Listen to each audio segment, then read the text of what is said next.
Dalam video kali ini saya akan membahas tentang batuk asma.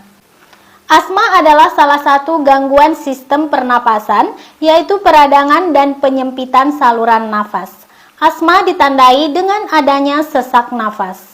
Beberapa hal yang diduga dapat memicu asma adalah infeksi saluran pernafasan atas, faktor cuaca, misalnya cuaca yang dingin atau panas, atau perubahan suhu yang drastis, perokok aktif atau pasif, mengkonsumsi makanan atau minuman yang mengandung pengawet, alergi makanan tertentu, dan lain-lain. Gejala asma antara lain adalah batuk, sesak nafas, nafas berbunyi atau mengi, dan dada terasa berat.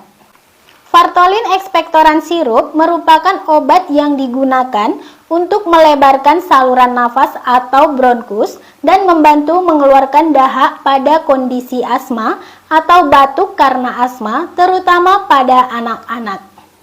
Vartolin ekspektoran sirup mengandung guaifenesin dan salbutamol. Guaifenesin adalah zat yang bersifat sebagai pengencer dahak di saluran pernafasan, sehingga proses bernafas menjadi lebih lega. Salbutamol adalah obat yang digunakan sebagai pelega pernapasan untuk pasien yang menderita sesak napas akibat bronkospasme atau penyempitan saluran udara di paru-paru. Obat ini digunakan untuk batuk berdahak yang disertai dengan asma. Untuk dosis dan aturan pakai Vartolin ekspektoran sirup, obat ini harus dikonsumsi sesuai dengan resep atau petunjuk dari dokter. Untuk dewasa dan anak usia di atas 12 tahun dapat diberikan 10-20 ml 2-3 kali sehari.